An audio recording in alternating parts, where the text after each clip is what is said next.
Hello everyone. Today, we're diving into a chilling case that once shook all of Russia, the story of a serial killer in the city of Engis.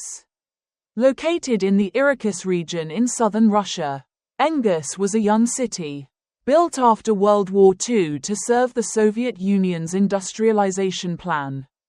But beneath the surface of this industrial town lay a dark secret. For years, a serial killer quietly spread terror, leaving scars not only on the local community but on the entire nation. To understand the story, let's go back to June 23, 2012. On a train heading toward Vladivostok, police surrounded and arrested a man named Podkop.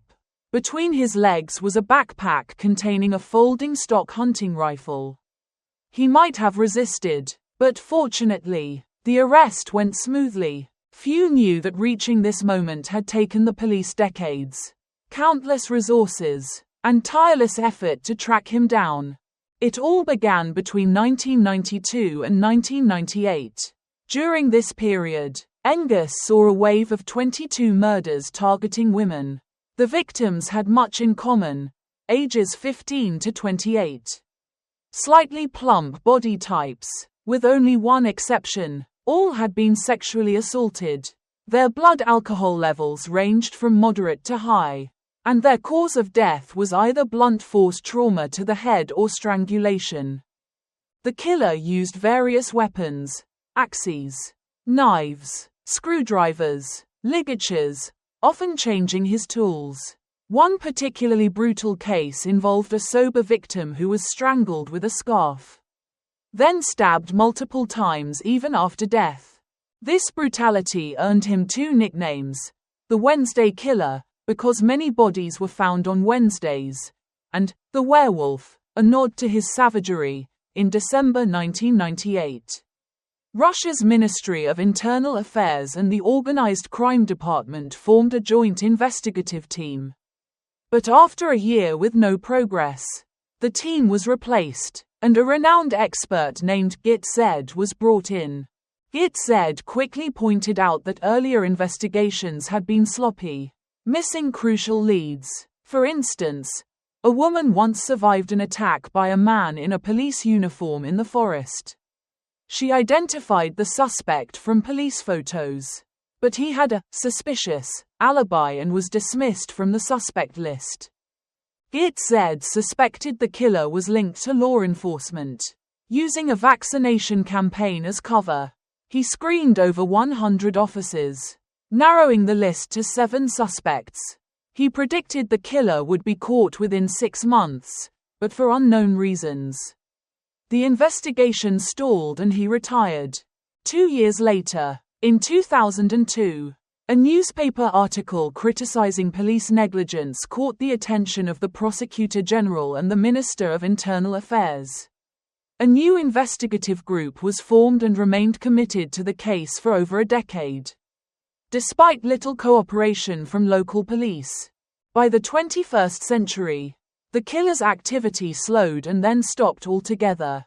Theories emerged: he might have been injured, imprisoned for another crime, or dead, but most physical evidence from the 1990s had been lost, forcing investigators to start below zero. In 2008, thanks to regaining the trust of witnesses and victims' families, the team gathered new details. One key finding came from a 1997 case that contained the killer's blood sample.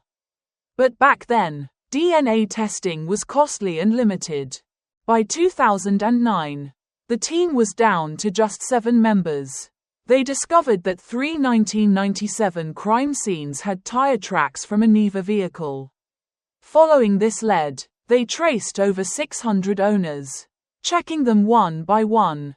By May 2012, DNA technology had advanced, and suspicion fell on Podkop, a 48-year-old former Engis police officer. Outwardly, Podkop lived an ordinary life, married with children.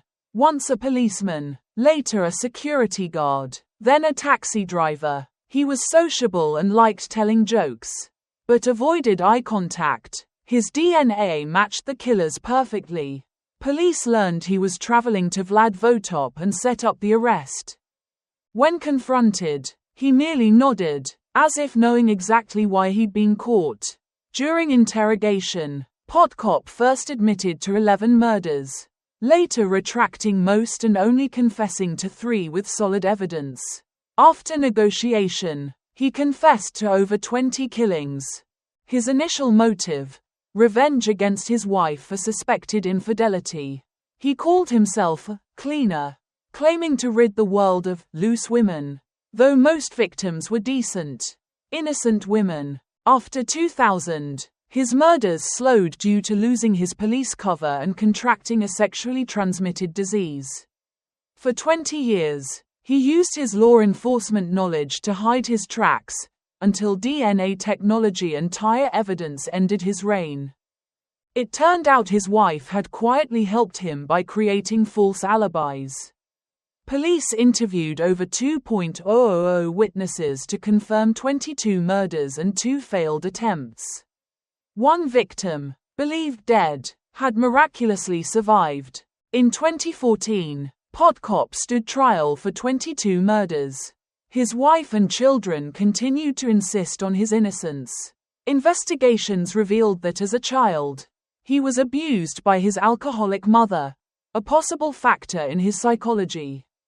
In January 2015, he was sentenced to life imprisonment. In 2017, he suddenly confessed to 56 more attacks. At age 61, in 2025, the number of victims he claims has reached 86, with the possibility of more. In some cases, he struck victims with an axe before burning the bodies. Despite his confessions, he maintains a twisted self-image as a victim and hopes for a pardon. His wife has divorced him, and his daughter now works as a teacher. Podkop seems to fear being forgotten, adding new confessions to stay in the spotlight. But no matter what he says, the truth remains: Podkop was a remorseless serial killer, and nothing can erase the horror of his crimes.